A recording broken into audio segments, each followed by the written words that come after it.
Hi മക്കളെ, നിങ്ങൾ എല്ലാവരും പ്ലസ് വണ്ണിലോട്ടുള്ള അപ്ലിക്കേഷൻസ് ഒക്കെ കൊടുത്തിട്ട് ട്രയൽ അലോട്ട്മെന്റിന് വേണ്ടി വെയിറ്റ് ചെയ്യായിരിക്കും.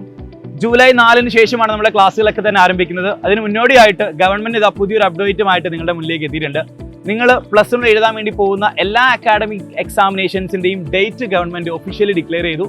നമ്മുടെ ആദ്യത്തെ എക്സാമിനേഷൻ വരുന്നത് ഓണം എക്സാമിനേഷൻ ആണ്. ഓണം എക്സാമിനേഷൻ വരുന്നത് ഓഗസ്റ്റ് 10 മുതൽ 21 വരെയാണ്. കഴിഞ്ഞ വർഷമൊക്കെ പ്ലസ് വണ്ണുകാരെ സംബന്ധിച്ചിടത്തോളം ഓണം എക്സാമിനേഷൻ ഒഫീഷ്യലി ഒരു കോമൺ ക്വസ്റ്റ്യൻ പേപ്പർ വെച്ചുകൊണ്ടായിരുന്നില്ല നടന്നിട്ടുണ്ടായിരുന്നത്, ഒരു ക്ലാസ് ടെസ്റ്റ് പോലെയാണ് നടന്നിട്ടുണ്ടായിരുന്നത്. ദെൻ നമ്മുടെ ഒഫീഷ്യലി കോമൺ ക്വസ്റ്റ്യൻ പേപ്പർ വെച്ചുകൊണ്ട് നടക്കാൻ വേണ്ടി പോകുന്ന ഒരു എക്സാമിനേഷൻ ആയിരുന്നു ക്രിസ്മസ് എക്സാമിനേഷൻ എന്ന് പറഞ്ഞത്. ക്രിസ്മസ് എക്സാമിനേഷൻ ഡേറ്റും വന്നിട്ടുണ്ട്. ഡിസംബർ മാസം 10 മുതൽ 18 വരെയാണ് ക്രിസ്മസ് എക്സാമിനേഷൻ നടക്കാൻ വേണ്ടി പോകുന്നത്. ക്രിസ്മസ് എക്സാമിനേഷന്റെ പ്രത്യേകത എന്ന് വെച്ചിട്ടാണെങ്കിൽ എല്ലാ സബ്ജക്റ്റിന്റെയും 80% ഓഫ് സിലബസ് നിങ്ങൾക്ക് ക്രിസ്മസ് എക്സാമിനേഷൻ കവർ ചെയ്യാനുണ്ടായിരിക്കും. ദെൻ നമ്മുടെ മോഡൽ എക്സാമിനേഷൻ വരുന്നത് ഫെബ്രുവരി മാസം 10 മുതൽ 22 വരെയാണ്.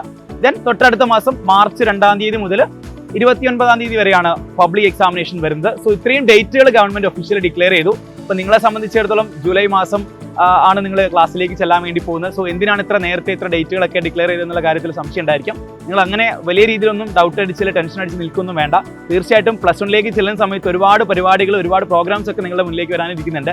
സോ നിങ്ങൾ എന്ത് ചെയ്യുക, പ്ലസ് വൺ ക്ലാസ്സിലേക്ക് ചെല്ലുന്ന സമയത്ത് തന്നെ ഓരോ സബ്ജക്റ്റുകളെയും ഏത് രീതിയിലാണ് പഠിക്കേണ്ടത്, ഓരോ ഡേറ്റുകൾ വെച്ചുകൊണ്ട് എന്ത് ചെയ്യുക, നിങ്ങൾ പ്രിപ്പയർ ചെയ്യുക, ടൈം ടേബിൾ സെറ്റ് ചെയ്യുക. ആ രീതിയിൽ തന്നെ പ്ലസ് വണ്ണിൽ മാക്സിമം സ്കോർ ചെയ്യുക. പ്ലസ് ടുവിലേക്ക് എത്തുന്ന സമയത്ത് ഈ ഡേറ്റുകൾ തന്നെയായിരിക്കും പ്ലസ് ടുക്കാർക്ക് ഉണ്ടായിരിക്കുക. അവർക്ക് ലാബ് എക്സാമിന്റെ റെക്കോർഡ് വർക്ക് ആണെങ്കിലും പ്രാക്ടിക്കൽ കാര്യങ്ങളാണെങ്കിലും ഒക്കെ അവിടെ ഉണ്ടായിരിക്കും. സോ പ്ലസ് ടുവിൽ കുറച്ചും കൂടി കാര്യങ്ങൾ ഡിഫിക്കൽട്ടി ആവാൻ വേണ്ടിയിട്ട് പോകുന്നത്.